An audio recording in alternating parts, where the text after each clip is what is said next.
Canto 34, ninth circle, Cocytus, round 4, Judeca, the center. Summary. On march the banners of the king, Virgil began as the poets face the last depth. He is quoting a medieval hymn, and to it he adds the distortion and perversion of all that lies about him. On march the banners of the king of hell. And there before them, in an infernal parody of Godhead, they see Satan in the distance, his great wings beating like a windmill.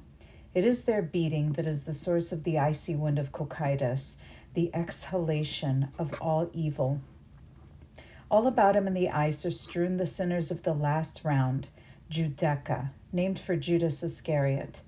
These are the treacherous to their masters.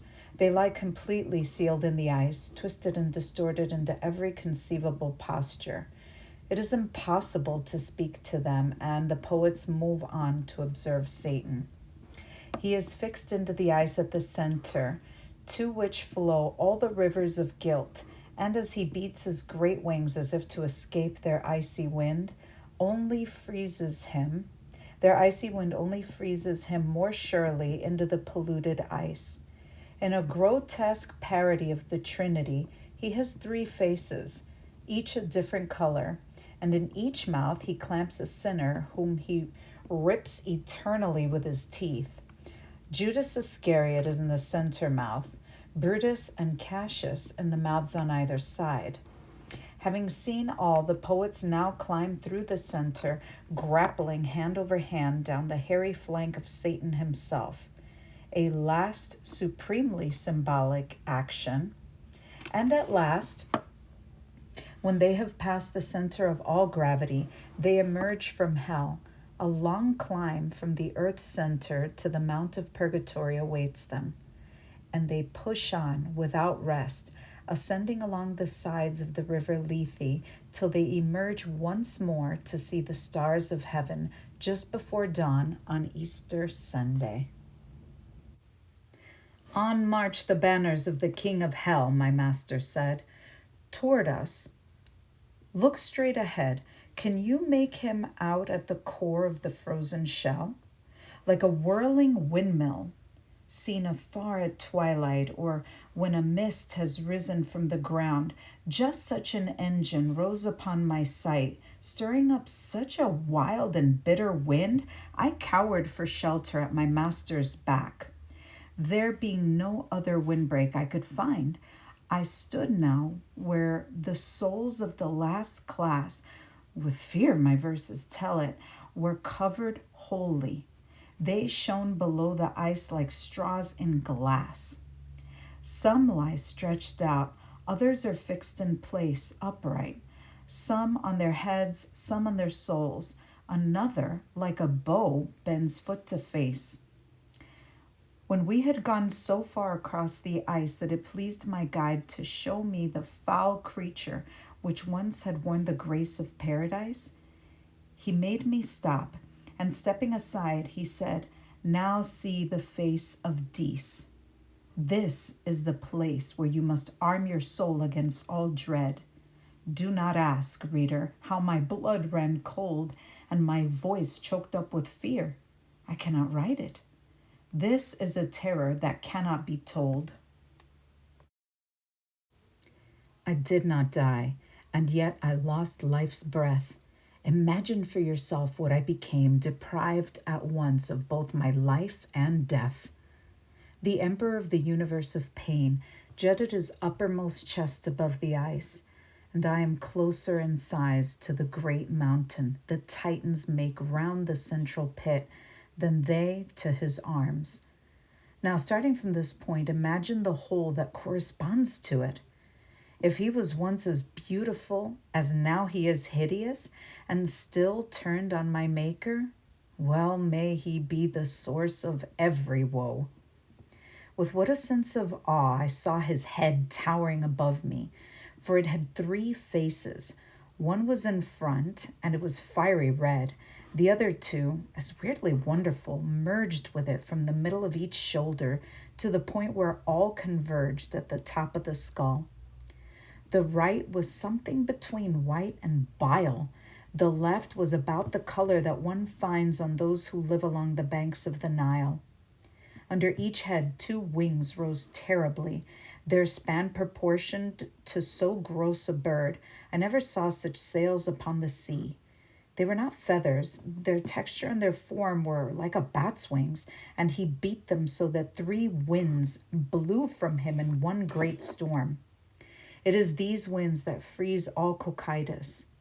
He wept from his 6 eyes, and down 3 chins the tears ran mixed with bloody froth and pus. In every mouth he worked a broken sinner between his rake-like teeth. Thus he kept 3 in eternal pain at his eternal dinner. For the one in front, the biting seemed to play no part at all compared to the ripping. At times the whole skin of his back was flayed away. That soul that suffers most, explained my guide, is Judas Iscariot, he who kicks his legs on the fiery chin and has his head inside. Of the other 2, who have their heads thrust forward, the one who dangles down from the black face is Brutus. Note how he writhes without a word. And there, with the huge and sinewy arms, is the soul of Cassius. But the night is coming on, and we must go, for we have seen the whole. Then as he bade, I clasped his neck, and he, watching for a moment when the wings were opened wide, reached over dexterously and seized the shaggy coat of the king demon, then grappling matted hair and frozen crusts from one tuft to another, clambered down. When we had reached the joint where the great thigh merges into the swelling of the haunch, my guide and master strained terribly, turned his head to where his feet had been, and began to grip the hair as if he were climbing, so that I thought we moved toward hell again. "Hold fast," my guide said, and his breath came shrill with labor and exhaustion. "There is no way but by such stairs to rise above such evil." At last he climbed out through an opening in the central rock, and he seated me on the rim, then joined me with a nimble backward spring. I looked up, thinking to see Lucifer as I had left him. I saw him instead, his legs projecting high into the air.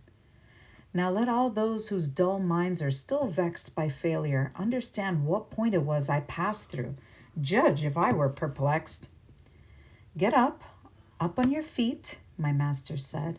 "The sun already rounds to middle tierce, and a long road and hard climbing lie ahead." It was no hall of state we had found there, but a natural animal pit hollowed from rock, with a broken floor and a close and sunless air. "Before I tear myself from the abyss," I said when I had risen, "oh, my master, explain to me my error in all this. Where is the ice? And Lucifer? How has he been turned from top to bottom? And how can the sun be gone from night to day so suddenly?" And he to me, "You imagine you are still on the other side of the center, where I grasped the shaggy flank of the great worm of evil which bores through the world. You were, while I climbed down, but when I turned myself about, you passed the point to which all gravities are drawn. You are under the other hemisphere where you stand.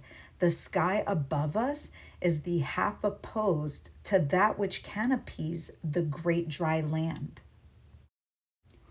Under the midpoint of that other sky, the man who was born sinless and who lived beyond all blemish came to suffer and die. You have your feet upon a little sphere which forms the other face of the Judeca. There it is evening when it is morning here. And this gross fiend and image of all evil, who made a stairway for us with his hide, is pinched and prisoned in the ice pack still. On this side he plunged down from heaven's height, and the land that spread here once hid the sea and fled north to our hemisphere for fright. And it may be that, moved by that same fear, the one peak that still rises on this side fled upward, leaving this great cavern here.